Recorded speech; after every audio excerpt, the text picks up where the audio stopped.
السلام علیکم ورحمۃ اللہ وبرکاتہ۔ ایک ہمارے مرید ہیں دہلی کے اندر، بلال بھائی، تو انہوں نے اس کال کی اور بتایا، گفتگو کی، اور انہوں نے کہا کہ حضرت آپ قضا نمازوں کے تعلق سے بتلائیے۔ تو ہم نے بھی سوچا کہ ہاں قضا نمازوں کے تعلق سے گفتگو کی جائے، تو اس کے لیے کچھ دن گفتگو کرنی پڑے گی۔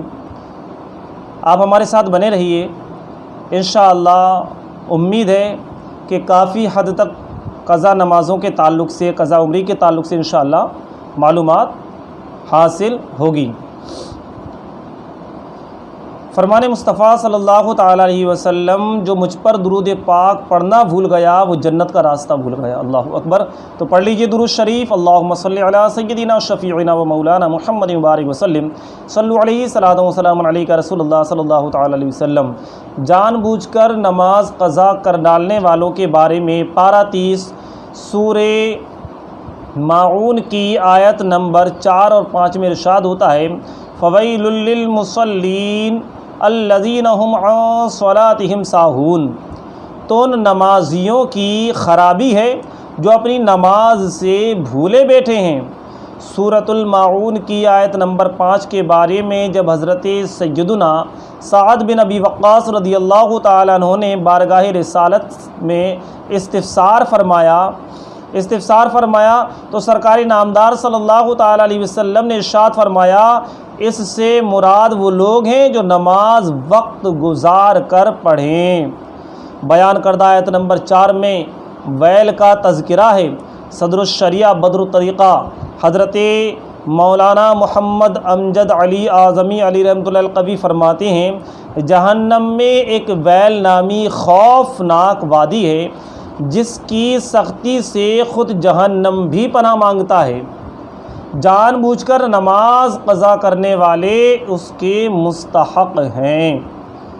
اللہ اکبر۔ حضرت امام محمد بن احمد ذہبی علیہ رحمۃ اللہ القوی فرماتے ہیں، کہا گیا ہے کہ جہنم میں ایک وادی ہے جس کا نام ویل ہے، اگر اس میں پہاڑ ڈالے جائیں تو وہ بھی اس کی گرمی سے پگھل جائیں، اور یہ ان لوگوں کا ٹھکانہ ہے جو نماز میں سستی کرتے اور وقت کے بعد قضا کر کے پڑھتے ہیں، مگر یہ کہ وہ اپنی کوتاہی پر نادم ہوں اور بارگاہ خداوندی عز و جل میں توبہ کریں۔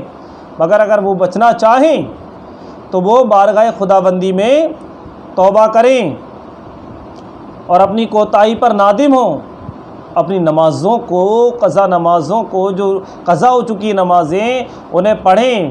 خالی پڑھنا نہیں ہے، ہمیں اپنی گناہوں کی توبہ بھی کرنی ہے، کیونکہ ہم نے تاخیر کی۔ ایک شخص کی بہن فوت ہو گئی، جب اسے دفن کر کے لوٹا تو یاد آیا کہ رقم کی تھیلی قبر میں گر گئی ہے۔ چنانچہ قبرستان آ کر تھیلی نکالنے کے لیے اس نے اپنی بہن کی قبر کھود ڈالی۔ ایک دل دہلا دینے والا منظر اس کے سامنے تھا۔ اس نے دیکھا کہ بہن کی قبر میں آگ کے شعلے بھڑک رہے ہیں۔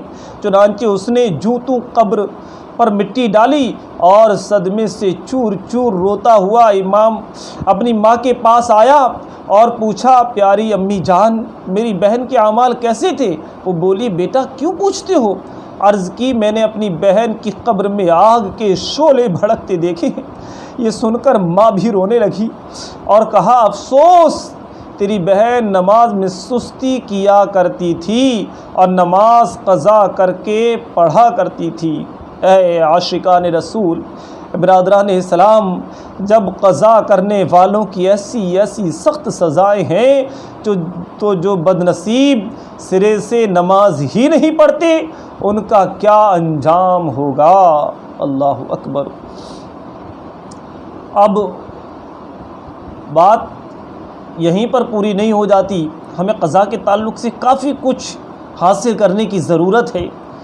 اگر نماز پڑھنا بھول ہی گئے ہیں یا مجبوری میں ادا کا ثواب ملے گا یا نہیں ملے گا، اس کے تعلق سے اگر آپ کو جاننا ہے تو آپ ہمارے ساتھ بنے رہیے کہ رات کے آخری حصے میں سونا اور قضا نمازوں کا طریقہ، ٹھیک ہے، اور آسان طریقہ، کچھ ہمارے جو علماء اکرام ہیں، ہمارے اسلاف ہیں، انہوں نے کچھ اس میں جو ہے ہمارے لیے راہیں نکالی ہوئی ہیں، راستے نکالے ہوئے ہیں، جس کے ذریعے ہم بہت آسانی کے ساتھ قضا نمازوں کو پورا کر سکتے ہیں۔ تو اس کے لیے آپ کو بنے رہنا ہوگا ہمارے ساتھ آپ بنے رہیں گے تو انشاءاللہ مزید معلومات حاصل ہوگی۔ اللہ رب العزت کہنے سننے سے زائد نیک عمل کی توفیق عطا فرمائے۔ السلام علیکم ورحمۃ اللہ وبرکاتہ۔